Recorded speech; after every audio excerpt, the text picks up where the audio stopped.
Hello, artist! It's Kelly Folsom here, and I want to welcome you back to another Art Life Conversations podcast. Woo! Yay!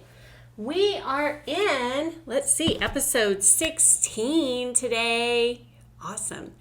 And today I wanted to talk to all of you about building a visual vocabulary. So, this conversation is going to be on focused on technique and how to improve your technical ability whenever it comes to painting in particular. But you could also apply this really to any medium, whether that is sculpture or drawing or anything like that. So. One thing that I think many artists don't realize whenever they get started, like myself, is that there is a very specific way to solve problems in painting, a very specific kind of visual vocabulary to painting that really has very little to do with what we see necessarily, or copying what we see, or based on the reality of how we see, or even how a photograph records a person, place, or thing, right? So this is really, once you really get this, once you really build this visual vocabulary for yourself and you really understand it, you will have so much more success in your art, in the quality of your art. So I know for me, whenever I first got started in art, I mostly did drawing at the time, and I would just try to render what I was seeing. I would just try to duplicate and copy what I saw, whether that was copying a photograph. At the time, I was doing a lot of drawing portraits from photos, and I would often get dissatisfied with the end result because while I had copied the photo reasonably well, it still looked amateur, and it still looked very flat, very two-dimensional, not very three-dimensional at all, and there really wasn't a strong design to the drawings. So I knew something was missing, some piece of understanding was missing, but I didn't really understand what that was. And that's where a lot of artists are, and it's where a lot of artists stay in their development, is just getting like a sort of a mediocre or a less than mediocre rendering of the thing, of the real life thing, whenever you're doing representational art, but it doesn't really have that quality to it that you might see, for example, going to a museum, looking at really wonderful art hanging in the museum. There's always a difference between the two types of art, and I feel like this is really the secret to achieving that quality of art, is really developing your visual vocabulary and an understanding of that visual language. So painting, it really is, oddly in a way, like learning a foreign language. There are aspects to it that the everyday person and also new starting out artists just can't grasp. They don't understand. They're not aware. It's really a lot of it is really an awareness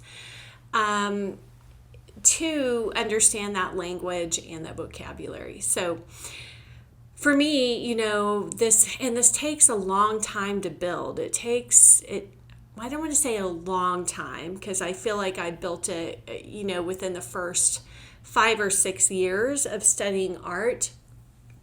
But it took a really long time for it to really click, for me to really get it, for me to really see it and really get it. So it's taken a long time, and it's taken a lot of immersion in art and studying art. And so that's really what I wanted to talk to you all about today, is making sure that you are making the investment in trying to understand that visual vocabulary by studying art. So often what ends up happening is artists will just get stuck in that copying and rendering phase. And they can get pretty good at the rendering, and then people will, congratulate them and say, oh, great job. That looks just like a photo or something like that. And it's because they've really learned how to render. Some people get, much better at this than others. And, kind of being almost like a photocopier, like they can kind of photocopy reality and all of the details and all of the little bumps and bruises and nuances that they might see, for example, on a piece of fruit. But if you were to hang one of their works up in the museum next to, let's say, a high quality work of art at the museum, you would see that there's like a really big difference in quality between the works. And it's really just, I don't even want to use the word quality maybe, but it's a big difference between the understanding and the perceptions. So there's that old saying that every piece of art is basically a self-portrait of the artist. It really is a reflection of the artist and what they understand, how much they grasp about art making, to whatever degree that may be. And of course, also like what interests them. Obviously, it's a self-portrait in that way too. So it took me a really, really long time to really get this this art making language, this painting language, the painting vocabulary. So, and it really does have, it does have something to do with real life and reality, but also it has this whole other side to it that is only shows up in painting. So, and what it has to do with, of course, is like shapes, how we organize the shapes, of course, what the paint will or will not do, learning what those things are, composition, understanding how to compose an image on a two-dimensional surface. And so really one of the main ways that we do this is by studying the artist who understood that painting language, that visual vocabulary that came before us, and really building that. So, recently Monty and I were talking because we have been going out and doing a lot of plein air painting. And, he's much more kind of a detail-oriented person, so he was really struggling doing some plein air painting with me. And so we got to talking about it, and I said, well, I think, really the thing is like you have to have sort of this visual data bank. It really is almost like a visual database of landscape paintings in your mind, right? Like of, past artists who have painted past landscapes. And in a way, it's like this visual record of how they solved problems in paint, right? So, and there's so much that we can learn from these paintings. Of course, it's beneficial, to take classes, to study from contemporary artists and, listen to their videos or hear them teach. And all of that is incredibly useful and helpful as well.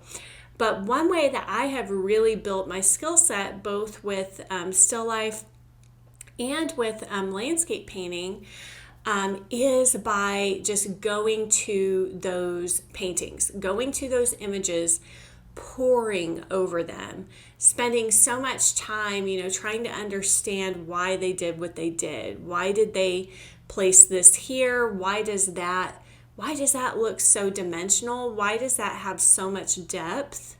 The illusion of depth, because there is no depth on a two-dimensional painting, right?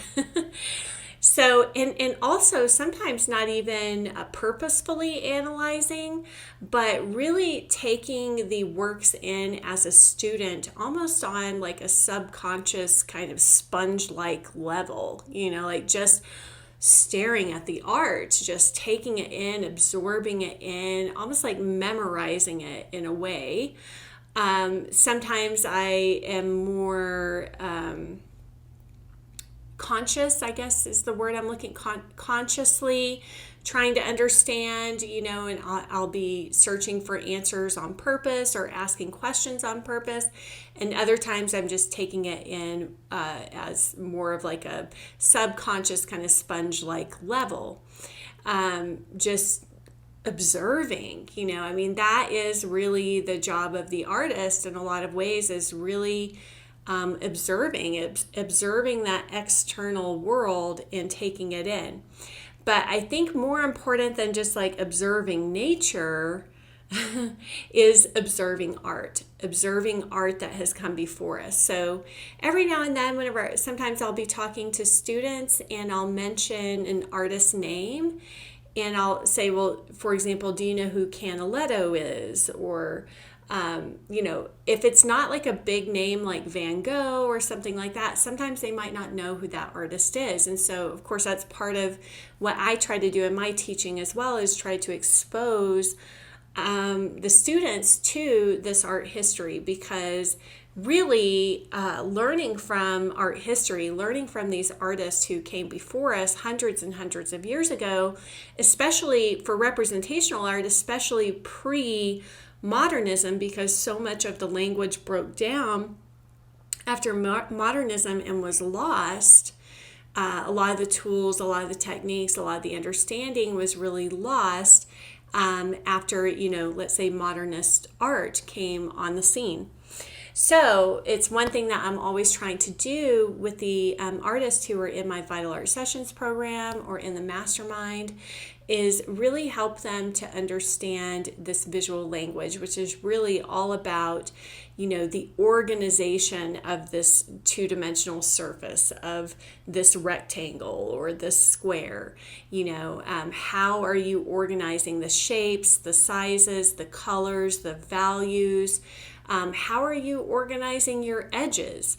How are you using hard and soft edges to create depth and atmosphere and space, and that illusion of three-dimensionality? How are you using your paint quality to create a focus or texture, to represent the illusion of all the different textures that we are trying to capture in still life or in landscape. So it's really, we are trying to get the illusion of reality, and we are observing nature, but we're also trying to understand what the languages of painting, of what the laws of painting are, what works in painting, what works with oil paint versus acrylic paint, or versus watercolor, because every medium, versus pastel, every medium has some pros and cons to it, some constraints and limitations to it. So really looking at all of this art that has come before us and really studying it, what I find is that too many artists are just looking at other contemporary artists, or they're not looking at other good art at all. They're just making their own art, and they're just rendering, copying from life, and their work is really more lower quality because of that, lower level, right? So today, I just really, this one is like short and sweet, but I really want to challenge you, if you are not studying from the past artists who have come before us. It doesn't even have to, you don't even have to go all the way back to Michelangelo, let's say, for example. But I mean, study Michelangelo, study Sorolla, study Sargent, take it in. And I would say also study. Don't just be enamored with the art, or just, there's a difference whenever we are looking at art from like a consumer point of view, as the audience and just enjoying it. Oh my gosh, it's so beautiful, and oh, I love this painting. There's a difference between that and looking at the art from an artist perspective, from a student point of view, of really trying to understand for yourself, like, what are they doing that is working? Like, and it's really helpful sometimes to find similar subjects or similar scenes that you like to paint. So this is another thing that I've always done throughout my art career, is whenever I'm really trying to improve on something, I will compare my current work to some of these artists' work. I'll try to find something that's similar. If I'm painting a seascape, then I'll start poring over seascape paintings, historical seascape paintings. And I'll just compare the two side by side, to see, what am I missing anything? Am I missing anything about this particular subject or this particular genre? Or, is there anything that I am not seeing as clearly when it comes to that visual, language? And so this is something that's been so, so helpful to me as well, not just doing the studying of the art, but then also after I do my own independent work, like comparing my independent work to theirs to see, was there anything else that I could have added in terms of any new tools, any new problem solving techniques that I could have, that I can see, from comparing these two together. Instead of just just doing our own work and then just going, okay, that's done, set it aside, moving on to the next painting, So these are strategies or methodologies that I've used to really, really improve my understanding of painting, because it does have its own language, it does have its vocabulary, and it has very little to do with copying, reality, with just rendering. So today, I just want to encourage all of you to make sure that you're taking the time to do that in your own way, and then also hold your work up to the mirror of the masters of the past, to see what it is that you might be missing, where you can improve. And of course, you can hold it up to contemporary artists as well, but you want to, sometimes with contemporary artists, it's difficult to find somebody who is not just a really good renderer or a really good copier, and someone who is really using the language of paint. So for example, just to give you a small example, for me, whenever I was coming up and learning, somebody who I used to look at a lot was, David Laffelle's work. And so there was one day whenever I did this comparison, a painting I was working on, and I had brought it near completion. And so I took a photograph of it, and then I compared it to a few of his paintings. And one thing that struck out immediately to me in the comparison was his use of reflected light, and how his use of reflected light in his shadows really made the whole painting feel so much more lit up. And that was not something that I was actually seeing, even with a strong spotlight on my setup. It's like I might have saw a little bit of reflected light, but it really wasn't that strong or that intense or that dramatic. And so what I noticed, so I just studied that. I studied how much reflected light he was putting into his form shadows. I noticed where he was putting it in. I analyzed why, he's putting it mostly in the underplane here because the light on the table is bouncing up, or he's putting it in on the right-hand side where another object that's bright is, throwing more reflection into it. But and then I realized, he's doing that and he's not losing. However, he never loses the core shadow where the shadow starts. And also I noticed, the reflected light never comes up to the same coolness or opacity or brightness of color as what is in the light piece. So even just learning that about the language of painting, that that there is a shape of light and there's a shape of shadow, and that there's two different, totally different rules to how you paint. I hate using that word rules, but basically laws of nature and laws of oil paint. That there's two totally different ways that you paint that shape of light versus that shape of shadow. And then also just building your visual database in terms of, for example, with plein air, whenever I'm going out and doing plein air, I have to, in that case, we're not setting everything up ourselves like in still life. So whenever I go out and do plein air, I really have to take my time and look around, and until I see a scene that I can really see it in paint. Like maybe it's not even that special, maybe it doesn't really look that special or that beautiful that day. Maybe it's just like a field and here's some trees and some sky. But having that visual database of past artist work, like for example, like George Inness, Thomas Moran, Albert Bierstadt, all of these really fabulous, great landscape painters of, the 19th, 20th century. Because I do have a strong database of images in my mind for that, then a lot of times what will happen is I will see a scene that's like, oh, it'll trigger that. Oh my gosh, yes, I kind of remember this George Inness painting that had a similar feeling to the light, or the angles of the clouds, or so it's like all of a sudden the brain starts firing and lighting up and making all these connections. So it's like you kind of have to have this database downloaded in your brain. And again, this is a lifelong thing. But you kind of have to have that database in order for those connections to fire more.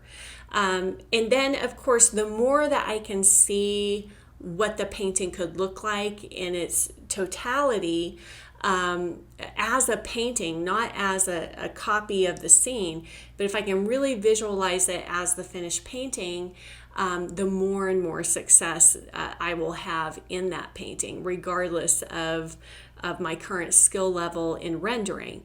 Because your rendering will develop and will grow and get better over time, or your accuracy, however you want to word that, your technical proficiency.